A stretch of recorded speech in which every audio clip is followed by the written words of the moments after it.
मैं हेमंत सिंह राजावत दिव्यदृष्टि आईएएस में आपका फिर से स्वागत करता हूँ।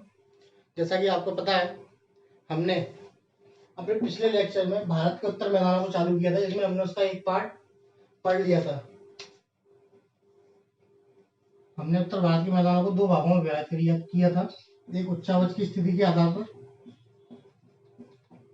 और एक प्रादेशिक आधार पर। तो उच्चावच की स्थिति पर हमने उसको 5 भागों में विभाजित किया था: भाबर, तराई, खादर, बांगर और डेल्टा।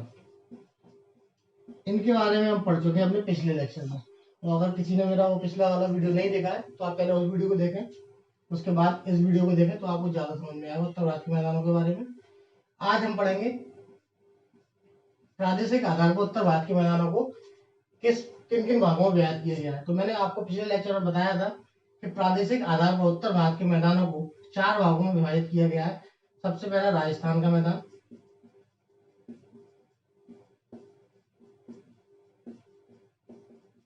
उसके बाद पंजाब का मैदान,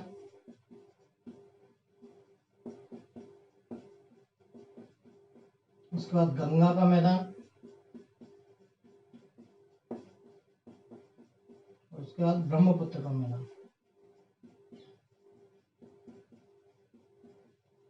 तो आज इस वीडियो में हम अपने उत्तर भारत के मैदानों को प्रादेशिक आधार पर या भौगोलिक स्थिति के आधार पर कितने भागों में विभाजित किया गया है, उनके बारे में एक एक करके डिटेल से पढ़ेंगे। जिसमें हम राजस्थान के मैदान को, पंजाब के मैदान को, गंगा के मैदान को और ब्रह्मपुत्र के मैदान को डिटेल से एक एक करके पढ़ेंगे। तो आइए सबसे पहले हम देखते हैं राजस्थान के मैदान को। राजस्थान के मैदान की क्या भौतिक स्थिति है, क्या वहां पर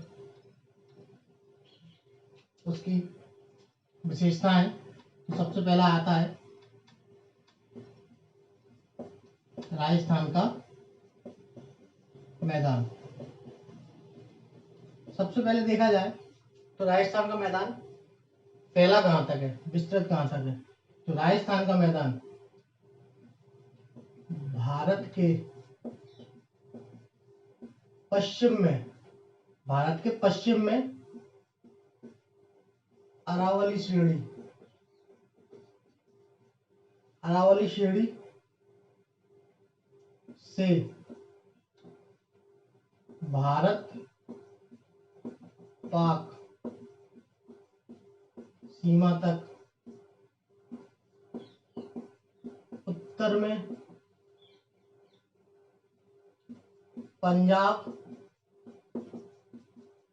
एवं हरियाणा तक, और दक्षिण में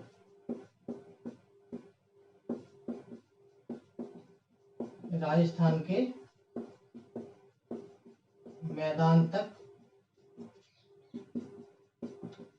विस्तृत है। अगर देखा जाए कि राजस्थान का मैदान कहां से कहां तक फैला हुआ है, तो भारत के पश्चिमी क्षेत्र में, अरावली के पश्चिमी क्षेत्र में अरावली श्रेणी से भारत पाक की सीमा, उत्तर में पंजाब हरियाणा और दक्षिण में राजस्थान के मैदान तक इसका विस्तार है। ठीक, इस मैदान को 25 सेंटीमीटर समवर्षा रेखा दो भागों में विभाजित करती है। 25 सेंटीमीटर समवर्षा रेखा दो भागों में, एक राजस्थान बांगर और दूसरा थार मरुस्थल। तो पूछा जाए कि राजस्थान के मैदान को कौन सी रेखा, कितनी समवर्षा रेखा दो भागों में विभाजित करती है। तो 25 सेंटीमीटर समवर्षा रेखा, आइसोहाइट्स रेखा, तो दो भागों में विभाजित करती है। और आगे चले,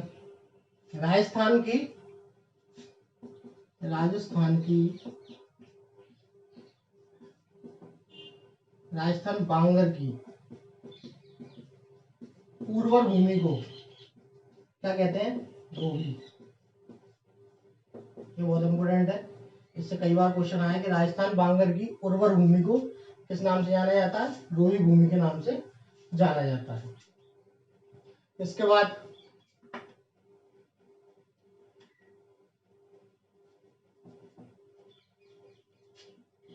जो अरावली श्रेणी है वो राजस्थान के मैदान एवं मध्यवर्ती उच्च भूमि के बीच विभाजक का काम करती है। मतलब राजस्थान के मैदान को मध्यवर्ती उच्च भूमि को कौन सी श्रृंखला करती है? अरावली श्रेणी। क्वेश्चन आता है कि मध्यवर्ती उच्च भूमि और राजस्थान के मैदान को विभाजित करने वाली श्रृंखला कौन सी है? तो वो श्रृंखला कौन सी है? अरावली श्रेणी। ठीक, इसके बाद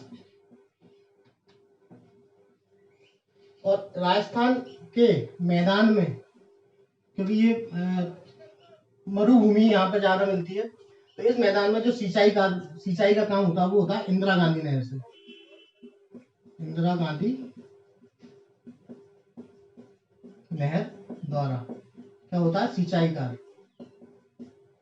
सिंचाई और पेयजल की व्यवस्था इस राजस्थान के मैदान में किस नहर के द्वारा की गई है? तो वो नहर है इंदिरा गांधी नहर के द्वारा की गई है। इसके बाद क्वेश्चन आता है राजस्थान के मैदान का जो थार मरुस्थल है, राजस्थान मैदान का जो थार मरुस्थल है वह खनिज तेल,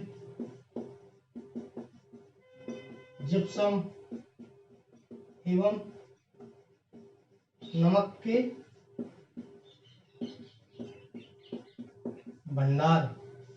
के भंडार की स्थिति से बहुत ही महत्वपूर्ण स्थान है। कौन सा स्थान है? थार मरुस्थल। किसका हिस्सा है? राजस्थान के मैदान का। थार मरुस्थल और राजस्थान बांगर को अलग करने वाली रेखा कौन सी है? 25 डिग्री समवर्षा रेखा। ठीक, इसी के अलावा अरावली श्रेणी राजस्थान के मैदान और मध्यवर्ती उच्च भूमि को विभाजित करने का काम करती है। राजस्थान बांगर की उर्वर भूमि को, बांगर का मतलब होता है ऊसर या अनुपजाऊ, ठीक है, उस अनुपजाऊ भूमि में जो उपजाऊ भूमि है उसको क्या कहते हैं? रोही भूमि के नाम से जानते हैं। ठीक, तो ये थे राजस्थान के मैदान से रिलेटेड कुछ इंपॉर्टेंट चीजें। इसके बाद आते हैं हम पंजाब के मैदान पर।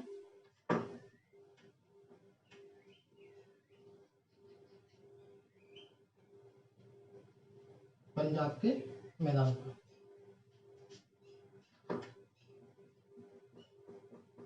पंजाब का मैदान, पंजाब का मैदान किसके द्वारा निर्मित किया गया? तो पंजाब का मैदान सिंधु नदी एवं उसकी सहायक नदियों, जिनमें कौन कौन सी है? झेलम, चिनाब, रावी, ब्यास, सतलुज, सब किसकी सहायक नदियां हैं? सिंधु नदी। तो सिंधु नदी एवं उसकी सहायक नदियों द्वारा बनाए गए मैदान को क्या कहते हैं? पंजाब का मैदान। पंजाब का मैदान, इसका विस्तार कहां तक है? फैला कहां तक है? ये भारत एवं पाकिस्तान तक फैला। पंजाब क्षेत्र और पाकिस्तान क्षेत्र में, पाकिस्तान में इसका विस्तार ज्यादा है, पाकिस्तान में ज्यादा विस्तार है। इसका कुल क्षेत्रफल पूछ लिया जाए, कितना कुल क्षेत्रफल है? 1.75 लाख किलोमीटर स्क्वायर इसका क्षेत्रफल है। ठीक, इस पंजाब के मैदान की, पंजाब के मैदान में पुरानी जलोढ़ मिट्टी से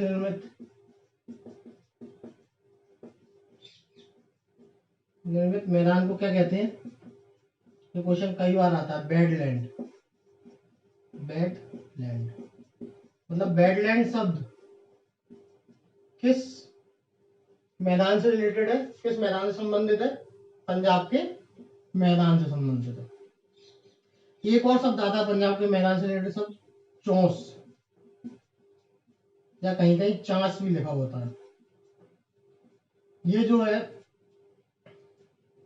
ये जो मैदान है, ये अपरदन से निर्मित,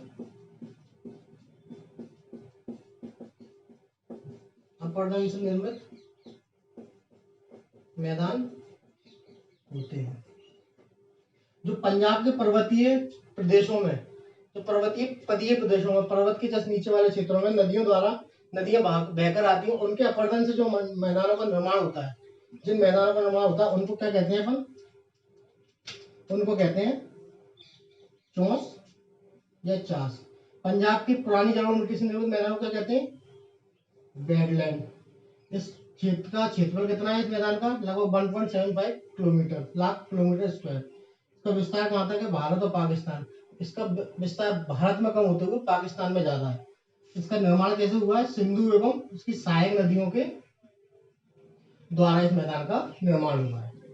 ठीक है, इसके बाद आते हैं अपन गंगा नदी के मैदान पर, जो पंजाब के मैदान से रिलेटेड कुछ तथ्य थे।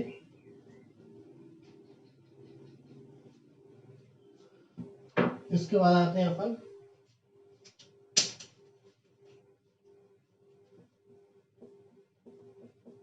गंगा नदी का मैदान। जैसे कि नाम से स्पष्ट है कि गंगा नदी का मैदान गंगा नदी एवं उसकी सहायक नदियों से द्वारा हुआ होगा। इसका विस्तार कहां से कहां तक है? इसका विस्तार उत्तर प्रदेश, बिहार एवं पश्चिम बंगाल तक इसका क्या है? फैलाव है। गंगा एवं उसकी सहायक नदियों द्वारा इसका क्या हुआ है? निर्माण हुआ है। एवं गंगा एवं उसकी सहायक नदियों के द्वारा निर्माण होने के साथ साथ इस मैदान को हम 3 भागों में विभाजित कर सकते हैं। सबसे पहला ऊपरी गंगा का मैदान, ऊपरी गंगा नदी का मैदान, मध्य गंगा नदी का मैदान,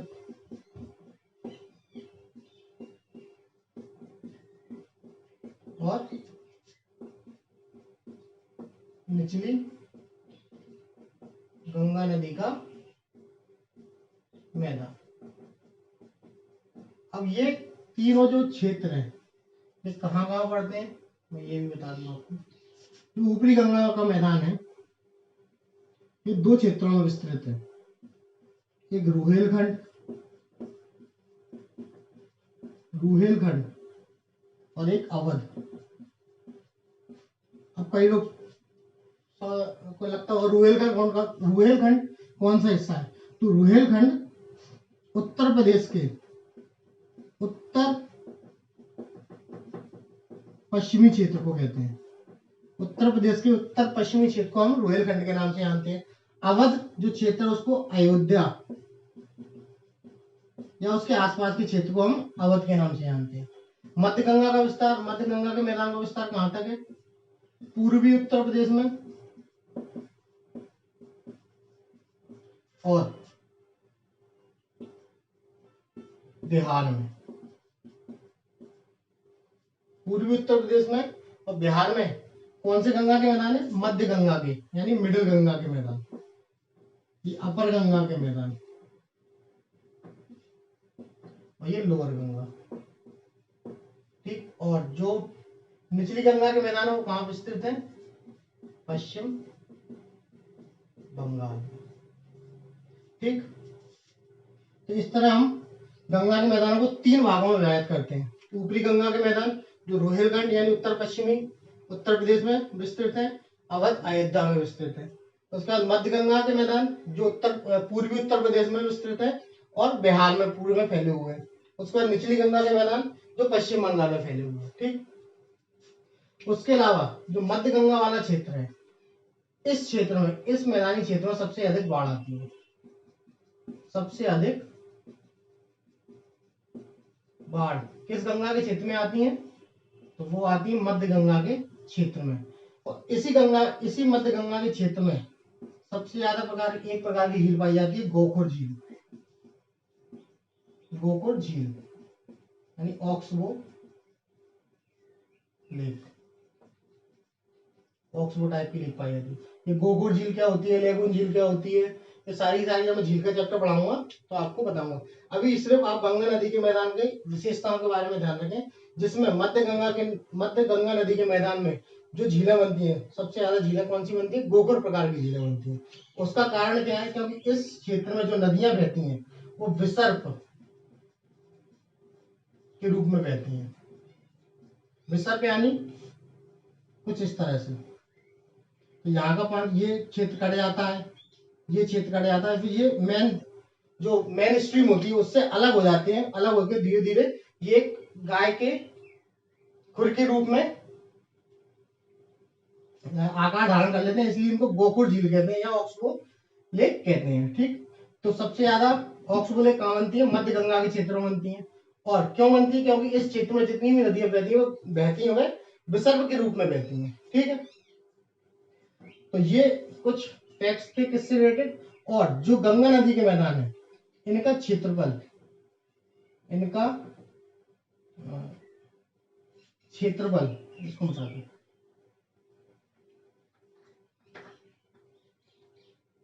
इनका क्षेत्रफल कितना है? 3.75 लाख किलोमीटर स्क्वायर। और ये उत्तर भारत के मैदानों में सबसे बड़ा मैदान है। उत्तर भारत के मैदानों में सबसे बड़ा मैदान कौन सा है? गंगा नदी का मैदान, जिसका क्षेत्रफल कितना है? 3.75 लाख वर्ग किलोमीटर। ठीक, ये हो गया अपना गंगा नदी का मैदान। इसके बाद लास्ट आता है अपना ब्रह्मपुत्र का मैदान। ब्रह्मपुत्र का मैदान ब्रह्मपुत्र नदी एवं उसकी सहायक नदियों द्वारा बनाया गया है। ठीक, ब्रह्मपुत्र नदी एवं उसकी सहायक नदियों द्वारा बनाया गया। ये उत्तर भारत के मैदानों का सुदूर पूर्वी वाला भाग है। ब्रह्मपुत्र का मैदान, ब्रह्मपुत्र एवं उसकी सहायक नदियों द्वारा किसका निर्माण हुआ? इस मैदान का निर्माण हुआ है। इसकी स्थिति कहाँ है? ये उत्तर भारत के मैदानों का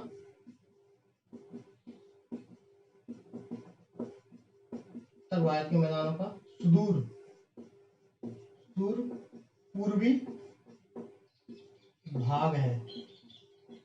सुदूर पूर्वी भाग मतलब उत्तर भारत के मैदान पश्चिम से पूर्व में फैले हुए हैं, तो उत्तर से पूर्व में जो सबसे पूर्वी भाग है वो किस मैदान का हिस्सा है? ब्रह्मपुत्र मैदान, ब्रह्मपुत्र नदी के मैदान का हिस्सा है, जिसका निर्माण किससे हुआ है? ब्रह्मपुत्र एवं उसकी सहायक नदियों द्वारा हुआ है। ये उत्तर भारत के जितने भी मैदान है उसमें सबसे अधिक उपजाऊ है, सबसे अधिक उपजाऊ मैदान है। इस क्षेत्र में जो खेती होती है उसमें चावल और पटसन सबसे महत्वपूर्ण एवं सबसे अधिक।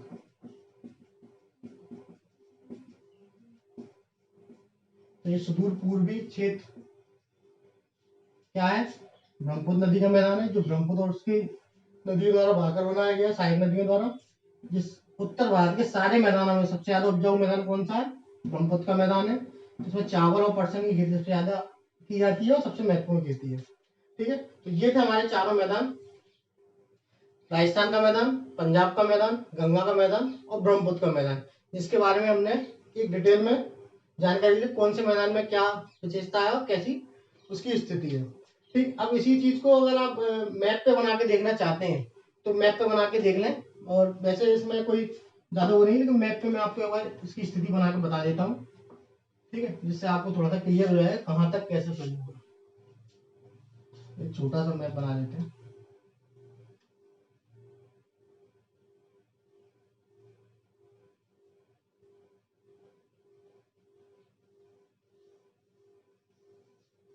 इससे आ जाओ।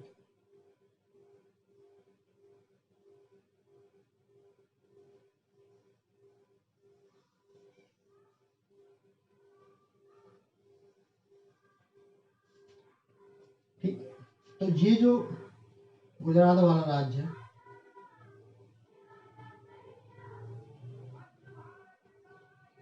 ये थोड़ा सा पंजाब का क्षेत्र है।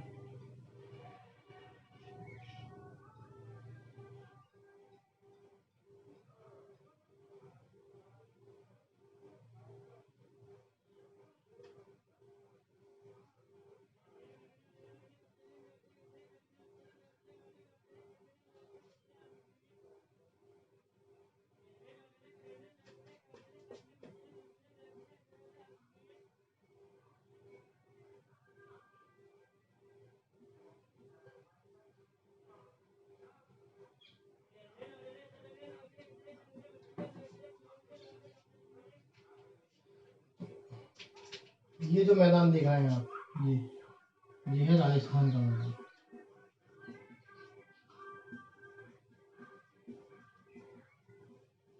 ठीक, ये है